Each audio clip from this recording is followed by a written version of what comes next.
Milky Mist Paneer. Milky Mist Paneer. MCR Pure Cotton Club. Formals and casual shirts. Supreme Mobiles and Supreme Super Apple Days. Get instant discount up to 15,000 on iPhone.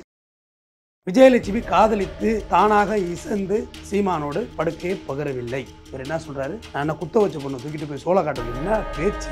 என்னமோ வயசுக்கு வந்தோன்னு குச்சில இருந்த பொண்ணு தூக்கிட்டு போய் அப்படி சோளக்காட்டுல வச்சு குண்டு கட்டா கற்பழிச்சு விட்ட மாதிரி கதறிட்டு இருக்கு எல்லாரும். விரும்பி வந்தா படுத்தேன் அப்படின்னு. ஆனா அதுவே கோர்ட்டு டினே பண்ணிட்டு. மூணாவது பாயிண்ட்ல என்ன சொல்றாங்க, விஜயலட்சுமியிடம் பெரும் தொகையை சீமான் பெற்றுள்ளார். இப்ப சீமான்ட்ட இப்ப காசு நிறைய இருக்குன்னு நீங்க நினைக்கிற மாதிரி எல்லாம் கிடையாது. அவர் ஒரு சேட்டலைட் சேனலே ஆரம்பிச்சிருவாரு, அவ்வளவு காசு. சீமான் எந்த இடத்துல வந்து 7 முறை கருக்கலைப்பு செய்தது உண்மை அப்படின்னு சொல்லியிருக்காங்க. அதுக்கு இவர் என்ன சொல்றாரு பார்த்தீங்கன்னா, ஒரு மனிதன், ஒரு ஆம்பளை ஒரு கருத்தை சொல்றாரு பாருங்க. ஒரே ஆண்டுல 7 முறை கருக்கலைப்பு செய்த மாவீரன் நான் தான் அப்படின்னு. நீ தான் சாக்கடை மாதிரி இருக்கேன்னா நானும் அந்த மாதிரி இறங்கி போகணுங்கிற அவசியம் கிடையாது. தம்பிகள் எழுதுவது அந்த அளவுக்கு பயிற்சி அளிக்கப்பட்டிருக்காரு. தம்பிகள் கேவலமா எழுதுறது, யாரா இருந்தாலும் தனி மனித விமர்சனம், தாக்குதல். இவ்வளவு பிளைண்டா அவங்க பின்னாடி சீமான் பின்னாடி நிற்கிறாங்க பாருங்க, அதாங்க வேதனையா இருக்கு எனக்கு. அண்ணாமலை சொல்லும் போது கூட வந்து ஒட்ட வேண்டிய அவசியமே இல்லை அப்படின்னு ஒரு சொல்றாரு இல்லையா. வாட்ஸ்அப்ல நீங்க அனுப்பலாம், நிறைய வழிகள் இருக்கு, ஒட்ட வேண்டிய அவசியமே கிடையாது. சத்தியமா சொல்றா அவர் ஐபிஎஸ்ஸா இல்லையான்னு எனக்கு சந்தேகம் வருது. அது பேர் சார்பு. ராஜீவ்காந்தியை நான் தான் கொன்றேன்கிறாரு சீமான். உண்மையாக சொல்றேன், நீங்க அவர் என்ன வழக்கு போடுறீங்களோ அவரை பேசக்கூடாதுன்னு கண்டிப்பா போட வாய்ப்பு போட்டு நீங்க ஸ்டேஷனுக்கு போறீங்க, நான் வைக்கல கூட்டிட்டு போங்க. அதுக்கு உங்க சட்டத்துல இடம் இருக்கு. அதை வந்து ஒரு தனியார் ஹோட்டல்ல இருந்து அதை ஒரு லைவ் ஆக்கி அதை ஒரு கூட்டத்தை கூட்டி அதுக்கே அவரை கைது பண்ணியிருக்கணுங்க. தடியடி நடத்த வேண்டியதான போலீஸ், தடியடி தான் நடத்தணும். கூட இருக்கக்கூடிய தொண்டர்கள் வர்றது யதார்த்தமாக நடக்கிறது தான். ஐயோ, நீங்க மாவீரர், வழக்கமான ஆள் இல்லைல்ல, போர் பயிற்சி பெற்றவர்ல, உங்களுக்கு எதுக்கு இவ்வளவு பெரிய பயம்? கட்சியினுடைய தலைவர் தொண்டர்கள் இருக்க மாட்டாங்களா, வருவாங்க. அதுக்காக வந்து உள்ள பூந்து இது பண்ணலாமான்னு அவர் கேட்கிறாரு. சம்மன் கொடுத்தாச்சுன்னா அவர் குறிப்பிட்ட நேரத்துக்கு வந்து ஆஜராகலன்னா தானே. சர்வ் பண்ணியாச்சு, சார்பு பண்ணியாச்சு, ஒட்டியாச்சு, அதுக்கு வேண்டியெல்லாம் யாரும் எதுவும் பண்ணலைங்க. ஓகேயா, அதை கிழிக்கிறதுக்கு உங்களுக்கு ரைட்ஸ் கிழிச்சு போறனா போகும். அதுக்கு ஒரு அஃபென்ஸ் போட்டு காவல்துறை உள்ள நுழைஞ்சதுக்கான காரணம் என்ன? சம்மன் கொடுக்க போனாங்க. ஒட்டுன சம்மன் கிழிச்சதுக்கு அப்புறம் தான் பிரச்சனை. கண்டிப்பாக குறைந்தபட்சம் 10 ஆண்டுகள் ஒரு சிறை தண்டனை பெறுவார். இப்போ பார்த்தீங்கன்னா கடந்த சில தினங்களாகவே ஒரு உச்சகட்ட பரபரப்பு அப்படின்னா சீமான் அவர்கள் குறித்து பேசப்படுது. அதிரடியான பல நடவடிக்கைகள் அப்படின்றது பார்க்குறோம், விசாரணை அப்படின்னு.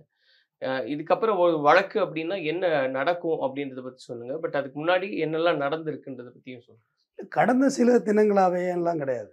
2009 போர் உச்சத்திலிருந்தே இது அதிரடியாக இவரோட வேலைகள் ஓடிக்கிட்டு தான் இருக்கு. அது என்ன ஒரு படத்தில் சொல்லுவாங்க, ஒரு திமிங்கலம் ஒன்று வளர்த்தேன், அது திடீர்னு வாந்தி எடுத்துச்சு, அது அப்படியே ஆறா பெருகி ஓடுனுச்சு, அது பக்கத்தில் எல்லாம் தண்ணின்னு நினச்சி குடிச்சிக்கிட்டு இருக்கா. இன்னொரு பஸ்ஸில் பேசிக்கிட்டு இருக்க மாதிரி சிங்கமுத்து இன்னொருத்தரும், முத்துக்காலை இந்த கேரக்டர் பக்கத்தில் உட்காந்துட்டு அப்போ சொல்லு, எவ்வளோ பிட்டுக்கல்டா தாங்குறது இந்த காது, ரத்தம் வருதுன்னு சொல்லி அந்த காமெடி பண்ணுவாங்க. அதே தான் இப்போ இவருக்கும் ஓடுது. இவரோட பழைய வீடியோஸ் எல்லாமே ட்ரோல் ஆக ஆரம்பிச்சிட்டு திருப்பி ரீரிலீஸ் ஆகி ஃபேக்கு உண்மை ஃபேக்கு எதுன்னு ஓட ஆரம்பிச்சிட்டு ஆல்மோஸ்ட் அவர் சொல்கிறது எல்லாமே போய் தாங்கிறது மக்கள்கிட்ட வெளிப்படையாக தெரிஞ்சிச்சு. நான் இது அரசியல் ரீதியாகவோ அவர் மீது காழ்ப்புணர்வாகவோ தனி மனித தாக்குதலோ நான் எடுக்கலை. சட்டம் என்ன சொல்லியிருக்கோ அதுதான் சொல்கிறேன். இந்த வழக்கு இப்படியே போயிட்டு இருந்தது. அந்த பொண்ணு விஜயலட்சுமி அவங்க வந்து எப்போ புகார் கொடுக்குறாங்கன்னா, ஆதாரங்களோட நம்ம சொல்லுவோம். ஜூன் 3, 2011 சீமான் மீது கற்பழிப்பு உள்ளிட்ட 6 பிரிவுகள் வழக்கு. அந்த அம்மா அப்பாக்கு அப்போ விஜயலட்சுமி வந்து வீடியோ போடுவாங்க. அப்புறம் ஒரு வாட்டி சூசைட் அட்டன் பண்ணாங்க. எந்த வழக்குலையுமே எனக்கு என்ன ஒரு பெரிய வருத்தம்னா, நான் வந்து காவல்துறை மேலே உண்மையிலே வருத்தப்படுறேன். இந்த அரசு இயந்திரத்துக்கு வந்து ஆதரவாக அவங்க நிற்கிறாங்கங்கிறது எனக்கு ரொம்ப வருத்தம். அன்றைக்கே அவரை ரிமாண்ட் பண்ணியிருக்கணுங்க தூக்கி என்று போய். அப்புறம் இப்போ வந்து அந்த வழக்கு அப்படியே பெண்டிங்காக இருந்து இந்த ஒன்று சொல்லுவாங்க தெரியுமா, நுணலும் தன் வாயால் கெடுப்பாங்க. தவளை செவனேன்னு மண்ணுக்கு கீழே இருந்தால் பாம்பு ஒன்றும் செய்யாதான், ஆனால் கிரிட்டு கத்தணுன்னு பாம்பு பிடிச்சி சாப்பிட்ருமா. இவர் பேசாமல் இல்லாமல் ஹைகோர்ட்டு போகிறாரு. ஹைகோர்ட்டு குவாஷ் போகணும். ஹைகோர்ட்டில் நீதிபதி பார்க்குறாங்க. முதல்ல ஒரு 6 சைட்டேஷன்ஸ் அவங்க சொல்கிறாங்க நீதிபதிகள் ஜட்ஜ்மெண்ட்டில். விஜயலட்சுமி காதலித்து தானாக இசைந்து சீமானோடு படுக்கையை பகரவில்லை. முதல் பாயிண்டில் அடிபட்டு போச்சு. இவர் என்ன சொல்கிறாரு, நான் என்ன குத்த வச்ச பொண்ணு தூக்கிட்டு போய் சோளக்காட்டுக்கு, என்ன பேச்சு இது, பக்கத்தில் எல்லாம் பெண்களை வச்சுக்கிட்டு குத்த வச்ச பொண்ணு போய் சோளக்காட்டுக்குள்ள தூக்கி போய் கதற கற்பழிச்சேனா, விரும்பி வந்தால் படுத்தேன் அப்படின்னு சொல்கிறாருங்க இவர். ஆனால் அதுவே கோர்ட்டு டினே பண்ணிட்டு. விஜயலட்சுமி மற்றும் விஜயலட்சுமி குடும்பத்தாருக்கு பிரச்சனைகள் இருந்துச்சு. அந்த பிரச்சனைகளை தீர்த்து வைப்பதற்காக சீமானிடம் வந்தார், பஞ்சாயத்தாரில் வந்தார். 2வது பாயிண்ட். 3வது பாயிண்ட்ல என்ன சொல்கிறாங்க, விஜயலட்சுமியிடம் பெருந்தொகையை சீமான் பெற்றுள்ளார். இப்போ சீமான்ட்ட இப்போ காசு நிறையா இருக்குது, நிறையா நீங்கள் நினைக்கிற மாதிரிலாம் கிடையாது.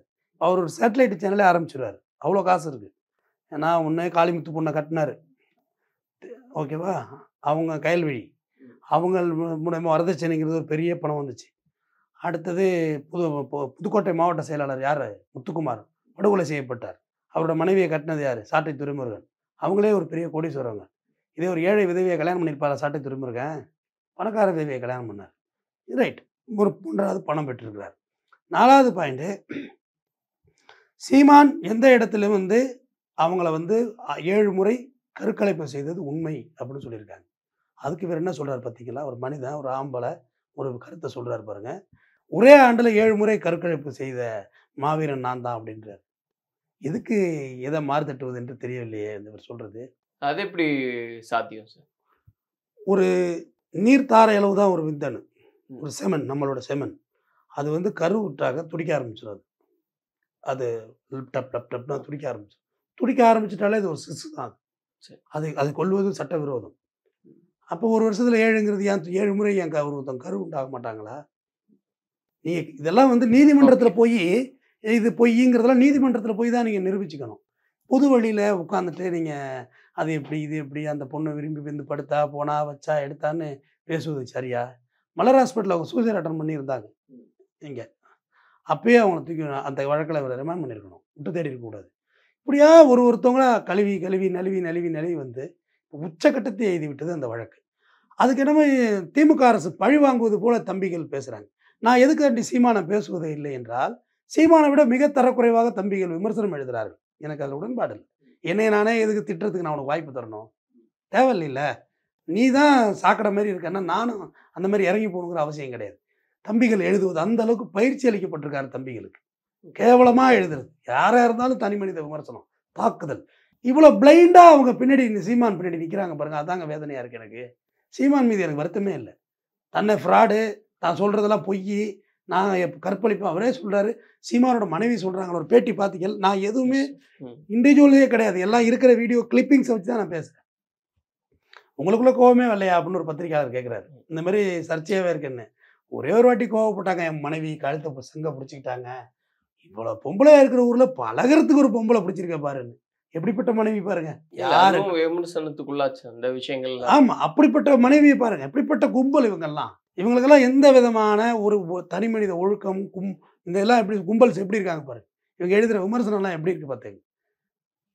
ஒரு எப்படி சொல்லுவாங்கன்னா, ஒரு அரசனை வழியோ குடிமக்கள் வழியும்பாங்க. உங்கள் லீடர் எப்படிப்பட்டவங்களா, அது மாதிரி தான் நீங்களும் இருப்பீங்க. வீரப்பனாரோட பொண்ணு ரொம்ப எமோஷனலாக பேசினாங்க. எனக்கு ரொம்ப வருத்தமாக இருந்துச்சு. வீரப்பனை சுட்டு கொன்னது யாரு, யாரோட ஆட்சியில்? ஜெயலலிதாவோட ஆட்சியில். ஜெயலலிதாவுக்கு ஓட்டு கேட்டார் உங்கள் சித்தப்பா சீமான். இலை மலர்ந்தால் ஈழம் மலரும் என்று சித்தப்பா கேட்டார், ஓட்டு கேட்டார். அப்போ அவங்க மகள் எங்கள் சித்தப்பாவை விடுங்க, இதெல்லாம் அராஜகமாக தெரியலையா அப்படிங்குது. அராஜகம்னா என்ன, பெண்கள் மீது அத்துமீறல்லாம் என்னன்னு உங்கள் அம்மாட்ட போய் கேட்டுவாங்க. வீரப்பனாரோட மனைவி இருக்காங்கல்ல, அவங்கள்ட்ட போய் கேட்டுவாங்க. எவ்வளோ அராஜகம் நடந்துச்சு, எவ்வளோ பாலியல் தொந்தரவுகள் அந்த மலையில் நடந்துச்சுன்னு கேட்டுவாங்க. வாட்சாத்தியில் போய் கேட்டுற சொல்லுது, எவ்வளோ அடக்குமுறைக்கு ஆளானாங்கன்னு. இன்னைக்கு அவங்க எதுவுமே தெரியல, அவங்களுக்கு எந்த விதமான துன்பமும் இல்லை. அழகாக எங்கள் அண்ணன் சீமானுக்கு ஆதரவாக குரல் கொடுக்குறாங்க. அவ்வளோ பெண்கள் நிற்கிறாங்க. இப்போ கூட இவர் இந்த வார்த்தையை சொல்லக்குள்ள அவங்க மூஞ்செல்லாம் மாறுனுச்சு. அந்த ஸ்கின் டோன்லாம் பாருங்க. ஒரு நிமிஷம் எப்படி இருந்தாலும் மாறாமல் எப்படி இருக்கும்? நீங்கள் விஜயலட்சுமி உங்களுக்குள்ள தனிப்பட்ட பிரச்சனை நெறியாளர், அது you go to court, face லாவடி ஃபேஸ் பண்ணுங்க அதை. இப்போ கிருஷ்ணகிரியில் இருந்தார், இங்கே கொண்டு சம்மன் சர்வ் பண்ணாங்க. ஓகே, சம்மன் இது ஆஸ் யூஷுவல் ஒரு லாயராக இல்லை, ஒரு காமன் மேனுக்கே சொல்கிறேன். உங்களுக்கு சம்மன் கொடுக்கணும், கொடுத்து தான் உங்களை அழைப்பானே தமிழில். உங்களை அழைப்பாங்க, நீங்கள் அந்த தேதிக்கு போய் ஆஜராகணும். அப்படி இல்லைன்னா உங்கள் வழக்கறிஞரை அனுப்பி, இப்போ நீங்கள் ஒரு டிசீஸில் இருக்கீங்க, ஒரு கிரானிக் டிசீஸில் இருக்கீங்கன்னா நீங்கள் எப்படி போக முடியும்? ஒரு பெட் ரெஸ்டராக இருந்தால் போக முடியாது. ஒரு வழக்கறிஞர் அனுப்பி கூட அவர் இந்த மாதிரி இந்த மருத்துவமனையில் மருத்துவமனை எடுத்துகிட்டு இருக்காரு, இத்தனாம் தேதி வருவாருன்னு ஒரு டேட் நீங்கள் எழுதி கொடுத்துட்டு வரலாம். அதுக்கு வழி இருக்குது சட்டத்தில். அந்த தேதிக்கு நீங்கள் அப்பேர் ஆகிக்கலாம், ஒன்றும் பிரச்சனை கிடையாது. சம்மன் கொடுத்தாங்க, ஒட்டுனாங்க. அதை அவங்க மனைவி சொல்கிறாங்க, படிக்கிறதுக்காக பிடிச்சிட்டு வந்துட்டாங்க அப்படின்னு. அப்போ அவங்கள்ட்ட ஆண்ட்ராய்டு ஃபோனே இல்லையா? இல்லை பட்டன் செல் வச்சுட்டு சுற்றுறாங்களான்னு கேட்டேன். இல்லை டயல் ஃபோன் வச்சுட்டு சுற்றுறாங்களா? இல்ல அதுல இப்போ திரு அண்ணாமலை சொல்லும்போது கூட வந்து ஒட்ட வேண்டிய அவசியமே இல்லை அப்படின்னு ஒரு சொல்றாரு இல்லையா? வாட்ஸ்அப்ல நீங்க அனுப்பலாம், நிறைய வழிகள் இருக்கு, ஒட்ட வேண்டிய அவசியமே கிடையாது அப்படி. சத்தியமாக சொல்கிறா அவர் ஐபிஎஸ்ஸா இல்லையான்னு எனக்கு சந்தேகம் வருது. அது பேர் சார்பு செய்தல். ஒட்டுதல்ங்கிறது சொல்லக்கூடாது, சார்பு செய்யுது. செவத்துல தான் ஒட்டணும். நம்ம வீட்டு டோரில் இருக்குல்ல, அதில் பேஸ்ட் பண்ண சொல்லி தான் லா சொல்லுது. அப்போ அண்ணாமலைக்கு சட்டமே தெரியல. இது ஒரு அடிப்படை சட்டங்க. இது ஒரு சாதாரண ஒரு ஹெட் கான்ஸ்டபிளுக்கு தெரியும் இந்த விஷயம். இல்ல அவரு நீதிமன்ற பண்றாரு இல்ல, அவர் குறிப்பிடும் போது இது யார் அந்த சம்மன் கொடுத்தாலுமே அவங்க வந்து இல்ல அப்ஸ்காண்ட் ஆகுறாங்க, இல்ல தலைமறைவா இருக்காங்கன்றவங்களுக்கு தான் அதை ஒட்டணுமே தவிர்த்து உள்ள போய் கொடுக்கறது தான் ஒரு வழக்கமா இருக்கு. உள்ள போக்குள்ளேயே நீங்க பிஸ்டல் எடுத்துட்டு ஒருத்தர் விரட்டுறாரு, ஒரு ஆர்மிக்காரரு உள்ள போக விட்டாங்க. எங்க போலீஸ் தானே வந்திருக்காங்க. ஏங்க நீங்க தான் ஏகே ரக 74 ரக துப்பாக்கி பயிற்சி பெற்று அதுல ரிமாண்ட் பண்ணக்கூடாதாங்க அவரை? இன்றும் சொல்ற நெறியாளரே, என்னுடைய தமிழ் உணர்வுங்கிறது வேறு, அதை இதில் மிக்ஸ் பண்ண வேண்டாம். இன்றும் தமிழ் இந்தியாவில் தடை செய்யப்பட்ட அமைப்பு தான், ஏற்றுக்கொள்ளப்படவில்லை, தடையில தான் இருக்கு. அப்ப அந்த தடை செய்யப்பட்ட இயக்கத்தில் போய் நான் துப்பாக்கி பயிற்சி பெற்றேன், ராணுவ பயிற்சி, பொய்க்கதை தான், கட்டுக்கதை தான், அப்படி பொது வழியில பேசும் தைரியத்தை எங்கே இருந்து வந்துச்சு? அதுக்கே அவரை கைது பண்ணலாமே நெறியாளரே, சட்டத்தில் இடம் இருக்கு. ஏன் பண்ணல? ஐஎஸ்ஐஎஸ் தீவிரவாதி இருக்காங்கல்ல, அதுல போய் சரி இப்ப பண்றதுக்கான வாய்ப்பு உண்டு. அதுதான் எனக்கு சங்கடமா இருக்குன்னு சொல்ல வரேன். ஐஎஸ்ஐஎஸ் தீவிரவாதி இருக்காங்கல்ல, அவங்கள்ட்ட நான் போர் பயிற்சி பெற்றேன் நான் மேடையில பேசினா என்ன விட்டுருவீங்களான்னு நான் கேட்கறேன். கண்டிப்பா உள்ள தூக்கி வச்சு உள்ள தூக்குறதா? என்எஸ்ஏல போயிடுவேன், தேசிய பாதுகாப்பு சட்டத்தில் உள்ள போயிடுவேன். அப்ப இவர் என்எஸ்ஏ போட்டிருக்கோம்ல இவர் மேல, அவர் கட்டுக்கதை சொன்னார் இல்லைங்க, இங்க தடை செய்யப்பட்ட இயக்கம் தாங்க. ராஜீவ்காந்தியை நான் தான் கொன்றேன்கிறாரு. தேசிய பாதுகாப்பு சட்டத்தில் போகணுமா போக வேண்டாமா? எவ்வளோ பெரிய அசாசினேஷன் ஒரு பிரதமர் நடந்துச்சு, அதை கடைசி வரையுமே ஆண்டன் பாலசிங்கமும் ஒத்துக்கல, மேதகு தலைவரும் ஒத்துக்கல, ஆண்டன் பாலசிங்கமும் ஒத்துக்கல. அது ஒரு துன்பியல் சம்பவம்னாங்க, அதை விடுங்க அப்படின்னு சொன்னாங்க. அப்போ அவங்க ஏற்றுக்கிறதுனா ஏற்றுக்கிட்டு போயிருப்பாங்க நாங்கள் தான்ட்டு. அப்போ எவ்வளோ பெரிய குழப்பத்தை ஏற்படுத்தி பண்ணுறாரு. அதில் 27 பேர் இப்போ தான் வெளில வர்றாங்க, சிறையில் கடந்து வாழ்க்கை பூரா கடந்துட்டு வெளில வர்றாங்க. இவர் பேச்சு எவ்வளோ பெரிய பாதிப்பை ஏற்படுத்துது. சீமான் உண்மையாக சொல்கிறேன், நீங்கள் அவர் என்ன வழக்கு போடுவீங்களோ அவரை பேசக்கூடாதுன்னு கண்டிப்பாக போடும் வாய்ப்பு. இப்போ இதெல்லாம் சேர்த்து பார்க்கும்போது சார், நீங்கள் சொன்னீங்க தம்பிகள்லாம் வந்து இது வந்து ஒரு கரங்கட்டுறாங்க அப்படின்னு போர்ட்ரேட் பண்ணுறாங்க, டிஎம்கே வந்து டார்கெட் பண்ணுது அப்படின்னு. இப்போ நீங்கள் சொன்ன மாதிரி அதிமுக ஆட்சியில் வந்து அவங்களுக்கு ஒரு சாதகம் இருந்தது, அதனால எதுவுமே செய்யலைன்னு சொன்னீங்க. திமுக ஆட்சிக்கு வந்து இவ்வளோ ஆண்டு காலமாச்சு, ஏன் இப்போ இந்த நடவடிக்கைகள்லாம் பாயும்? அதாவது தொடர்ச்சியாக இவர் பேசிக்கிட்டே வர்றாரு, அதுக்கெல்லாம் அவதூறு வழக்கு போட்டுட்டு தான் இருக்காங்க. எனக்கு ஈரோட்லேயே அவரை கைது பண்ணியிருக்கணுங்க. நான் வந்து நடுநிலையாக பேசிகிட்டு இருக்கேன் நிறையாளர், நான் யாரும் எந்த பக்கமும் நிற்கல. இல்லை நீங்கள் சொன்னீங்க இல்லையா, இப்போ கால சூழல் வந்து அப்படி அமையுது, அதனால அவங்க நடவடிக்கை எடுக்கிறாங்கன்னு நீங்கள் சொன்ன மாதிரி ஏற்கனவே அதுக்கான ஃபேக்டர்ஸ் இருக்குன்னா அந்த நடவடிக்கை ஈரோட்டில் அவர் பேசினார்ல, நீ வெங்காயத்தை வீசுனா வெடிகுண்டை வீசுறேன்னு, அப்பயே கைது பண்ணியிருக்கணும் அவர். மேடையே நிப்பாட்டி ஏறி போலீஸ் ஏறி என்ன சொல்லுவாங்க, திமுக பழி வாங்குதுன்னு சொல்லுவாங்க நிறையாளர். இதில் ஒரு பாலிடிக்ஸ் இருக்கு. நீங்க அவர் ஒரு சீமான்கிற ஒரு சினிமா, சீமான் வந்து இப்போ திமுகவுக்கு எதிராக வந்து கடுமையான விமர்சனங்களை எல்லாம் வச்சுக்கிட்டே தான் தெரியாது. அதான் சொல்றேன், அவங்க ஆளுங்கட்சியா இருக்காங்க, அவங்க போய் இவரெல்லாம் ஒரு பொருட்டா எடுத்துக்கிறது இல்லை. பொருட்டா எடுத்துக்கிட்டா பெரிய ஆள் ஆயிடுவார் இவர். நீங்க இப்போ இவரை பெரிய ஆள் ஆக்குனது யாரு? ஜெயலலிதா. ஜெயலலிதா தான் பெரிய ஆள் ஆக்குனாங்க. தொடர்ந்து ஜெயிலில் பிடிச்சி இந்த விளையாடுவாங்கல்ல, நான் பிடிச்சி போடுறாப்புல போடுவேன், நீ வெளியே ஓடுறாப்புல ஓடணும், இப்படியே வச்சு பெரிய ஆள் ஆக்கி போர்ட்ரேட் பண்ணி உருவாக்குனாங்க, இவர் மேனிகுலேட் பண்ணாங்க அவர். அப்போ எல்லாம் அவ்வளோ பெரிய கூட்டம்லாம் இல்லை நெறியாளர். இப்போ சேஷனுக்கு போகிறார் நெறியாளர், நீங்கள் மாவீரர், போர் பயிற்சி பெற்றவர், அப்படியே விசையை படக்கு படக்குன்னு இருக்கக்கூடியவர். ரைட்டு, நீங்கள் சேஷனுக்கு போகிறீங்க, 4 வக்கீலை கூட்டிகிட்டு போங்க, அதுக்கு உங்களுக்கு சட்டத்தில் இடம் இருக்குது. நீங்கள் விசாரிக்கூட என் வக்கீல் இருக்கணும்னு சொல்கிறது 100% உங்களுக்கு வழி இருக்குது. என் மனைவியே படித்து தானே இருக்காங்க, அழைச்சி போண்டி தானே. அதை வந்து ஒரு தனியார் ஹோட்டலில் இருந்து அதை ஒரு லைவ் ஆக்கி அதை ஒரு கூட்டத்தை கூட்டி அதுக்கே அவரை கைது பண்ணியிருக்கணுங்க. அதுக்கே அவர் கூட்டம் நட பூந்தாங்கல்ல, தடியடி நடத்த வேண்டியதான போலீஸு, தடியடி தான் நடத்தணும். இல்லை வழக்கமாக ஒருத்தர் வீட்டில் இந்த மாதிரியான நடவடிக்கை நடக்குதுன்னா கூட இருக்கக்கூடிய தொண்டர்கள் வர்றது யதார்த்தமாக நடக்கிறது தானே. ஐயோ நீங்கள் மாவீரர், நீங்கள் வழக்கமான ஆள் இல்லைல்ல, நீங்கள் போர் பயிற்சி பெற்றவரில், உங்களுக்கு எதுக்கு இவ்வளோ பெரிய பயம்? உங்களுக்கு தனி நெறியாளரே, நீங்கள் வந்து காமன் மேனுக்கு நீங்கள் பார்க்குறீங்க. இப்போ என்ன கைது பண்ணால் நீங்கள்லாம் வந்து கூட நிற்கலாம், நான் காமன் மேனு. அவர் போர் பயிற்சி பெற்றவருங்க, இராணுவ லீடரில் அவர், அவருக்கு எதுக்கு இவ்வளோ பெரிய பயம்? கட்சியினுடைய தலைவர் தொண்டர்கள் இருக்க மாட்டாங்களா? வருவாங்க இல்லையா திட்டமிட்டு. சரி, மாவீரன் நீங்கள் தான் கிருஷ்ணகிரியில் இருந்தீங்கல்ல, நாளைக்கு விசாரணைக்கு வர முடியாது, என்ன பண்ணுவ அப்படின்னாரு. அப்படியே வந்தீங்க, நோட்டீஸை நீங்கள் வாங்கலை, உள்ள உடலை போலீஸ் தானே வந்தாங்க, உங்களை என்ன பண்ணிட போகிறாங்க, உள்ளே வந்து நோட்டீஸ் கொடுத்துட்டு ஒரு கையெழுத்து போய் வாங்கிட்டு போயிடுவாங்க. அவ்வளோதான் ஃபார்மாலிட்டி. வாங்கலை வாங்க மறுக்கிறீங்கன்னா ஒட்டுவாங்க. உதாரணத்துக்கு பிரிசன் இருக்குல்ல, பிரிசன் மேனுவல், அதில் வந்து நீங்கள் உள்ளே இருக்கீங்கன்னா உங்களுக்கு வாரண்ட் வைப்பாங்க. வேறு வேறு கேஸ் வச்சுக்கிட்டு இருப்பாங்க. வாரண்டை வாங்க மறுப்பதற்கு உங்களுக்கு சட்டத்தில் இடம் இருக்குது. வாரண்ட் வாங்க மாட்டேன் அப்படின்னு சொல்லுவாங்க. அப்போ நீங்கள் எந்த செல்லில் இருக்கீங்களோ அந்த செல்லுக்கு வெளில ஒட்டுவாங்க. இது அண்ணாமலைகிட்ட சொல்லுது. நான் சொன்னேன்ல, இப்போ ஷார்ட்ஸாக வெட்டி அனுப்புங்க பார்க்கட்டும். சட்டமும் தெரியலை, ஒன்றும் தெரியலை, சமூகம் தெரியல, வாய்க்கு வந்தபடி ஆளாளுக்கு பேசுனா என்ன நெறியாளரே மைக் இருக்குன்னு நான் சொன்னல மேனுவல். அதுக்காக வந்து உள்ள பூந்து இது பண்ணலாமான்னு அவர் கேட்கிறாரு. ஐயோ, சம்மன் கொடுத்தாச்சுன்னா அவர் குறிப்பிட்ட நேரத்துக்கு வந்து ஆஜராகலன்னா தானே சர்வ் பண்ணியாச்சு, ஒட்டியாச்சு. அதுக்காக வேண்டியெல்லாம் யாரும் எதுவும் பண்ணலைங்க. ஒட்டுனதை கிழிச்சிருந்தா முன்னே யாரும் அதுக்காக வேண்டியெல்லாம் யாரும் ஸ்டெப்ஸ் எடுக்கல. ஓகேயா, அதை கிழிக்கிறதுக்கு உங்களுக்கு ரைட்ஸ் உண்டு. கிழிச்சு அடிச்சுட்டு போறேன்னா போங்க, அதுக்கு ஒரு அஃபென்ஸ் போட்டு. காவல்துறை உள்ள நுழைஞ்சதுக்கான காரணம் என்ன? சம்மன் கொடுக்க போனாங்க. ஒட்டுன சம்மன் கிழிச்சதுக்கு அப்புறம் தான் பிரச்சனை. தப்பு முதல்ல உள்ள போனாங்க. உள்ள போனப்போ தான் அந்த ஆர்மி பர்சன் வந்து கன் எடுத்தது, பிஸ்டல் எடுத்தது. அதெல்லாம் சரியா? பிஸ்டலை யூஸ் பண்ணலாமா? உங்களுடைய கன் அது, உங்கள் பர்சனல் யூஸுக்கு உள்ளது. இன்னொரு இடத்துக்கு வேலைக்கு போகல நீங்கள் எப்படி பயன்படுத்துறீங்க? சீமானுடைய ஸ்ட்ராட்டஜி எல்லாம் பார்த்தீங்களா? தாங்கிட்ட இருக்கவங்கள ராணுவ வீரர்கள் வேலைக்கு வச்சுக்கிட்டா அவங்கள்ட்ட துப்பாக்கி இருக்கும்.